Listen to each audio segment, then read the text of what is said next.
मौसीक़ जलाली और बाबरकत नाम में तमाम देखने और सुनने वालों को मेरी तरफ से सलाम। मैं Aamir Javed voice of God Pentecostal church से फिर से आपकी खिदमत में हाजिर हूँ और आज 20वां चैप्टर मत्ती की इंजील का मैं आपके लिए पढ़ूँगा। 19 अबवाब हम पढ़ चुके हैं, आज हम 20वां बाब पढ़ेंगे।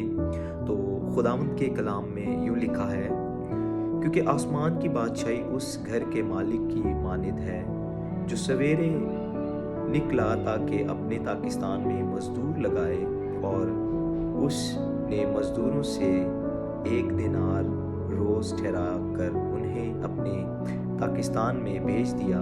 फिर पहर दिन चढ़े के करीब निकलकर उसने औरों को बाजार में बेकार खड़े देखा और उनसे कहा, तुम भी ताकिस्तान में चले जाओ, जो वाजिब है तुमको दूंगा।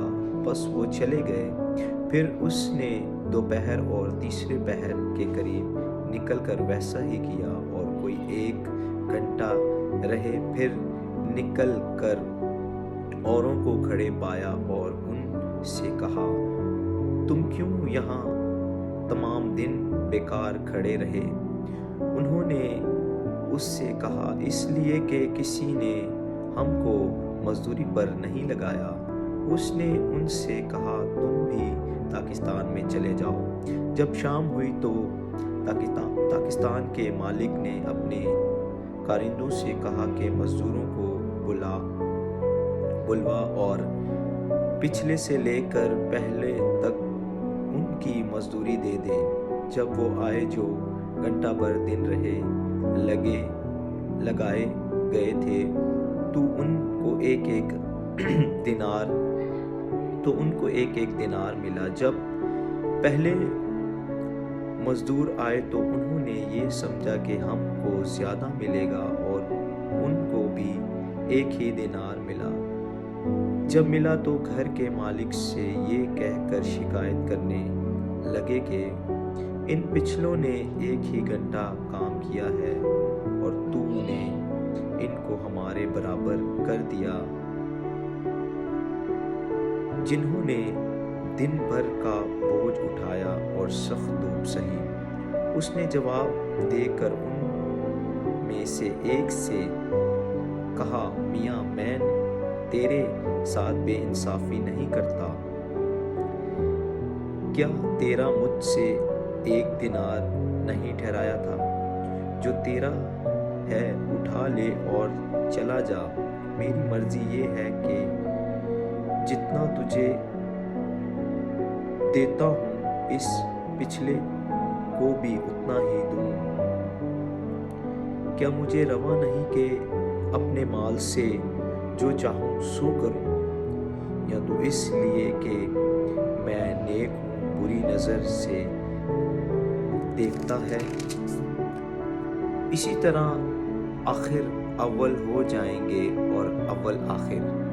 और यरूशलेम जाते हुए यीशु 12 शागिर्दों को अलग ले गया और राह में उनसे कहा, देखो, हम यरूशलेम को जाते हैं, और इब्ने आदम सरदार काहिनों और फकीहों के हवाले किया जाएगा, और वो उसके कत्ल का हुक्म देंगे और उसे गैर कौमों के हवाले करेंगे, ताकि वो उसे ठट्ठों में उड़ाएं और कोड़े मारें और मसलूब करें, और वो तीसरे दिन जिंदा किया जाएगा। उस वक्त जब्दी के बेटों की माँ ने अपने बेटों के साथ उसके सामने आकर सिजदा किया और उससे कुछ अर्ज करने लगी। उसने उससे कहा कि तू क्या चाहती है? उसने उससे कहा, फरमा कि ये मेरे दोनों बेटे तेरी बादशाही में तेरी दाहिनी और बाईं तरफ बैठे। यीशु ने जवाब में कहा, तुम नहीं जानते कि क्या मांगते हो। जो प्याला मैं पीने को हूँ, क्या तुम पी सकते हो? उन्होंने उससे कहा, पी सकते हैं। उसने उनसे कहा, मेरा प्याला तो पियोगे, लेकिन अपने दाहिने बाएं किसी को बिठाना मेरा काम नहीं, मगर जिनके लिए मेरे बाप की तरफ से तैयार किया गया उन्हीं के लिए है।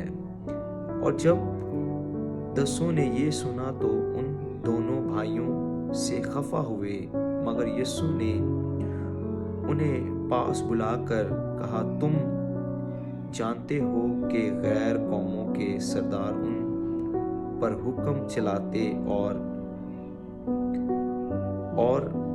अमर उन पर इख्तियार जताते हैं और अमीर उन पर इख्तियार जताते हैं। तुम में ऐसा ना होगा, बल्कि जो तुम में बड़ा होना चाहे वो तुम्हारा खादम बने, और जो तुम में अव्वल होना चाहे वो तुम्हारा गुलाम बने। चुनाचा इब्ने आदम इसीलिए नहीं आया कि खिदमत ले, बल्कि इसलिए आया कि खिदमत करे और अपनी जान बथेरों के बदले फिदिया में दे। और जब वो यरीहो से निकल रहे थे, एक बड़ी भीड़ उसके पीछे हो ली, और देखो 2 अंधों ने जो राह के किनारे बैठे थे, सुनकर यीशु जा रहा है, चिल्लाकर कहा, ए खुदावंद इब्ने दाऊद, हम पर रहम कर। लोगों ने उन्हें डांटा कि चुप रहे, लेकिन वो और भी चिल्लाकर कहने लगे, ए खुदावंद इब्ने दाऊद, हम पर रहम कर। यीशु ने खड़े होकर उन्हें बुलाया और कहा, तुम क्या चाहते हो कि मैं तुम्हारे लिए करूं? उन्होंने उससे कहा, ए खुदावंद, ये कि हमारी आंखें खुल जाएं। यीशु को तरस आया और उसने उनकी आंखों को छुआ, और वो फौरन बीना हो गए और उसके पीछे हो लिए। खुदाम के पाक कलाम पढ़े और सुनी जान पर खुदाम की बरकत हो। मैं फिर से आपकी खिदमत में 21वें बाब के साथ हाजिर होगा। खुदाम सबको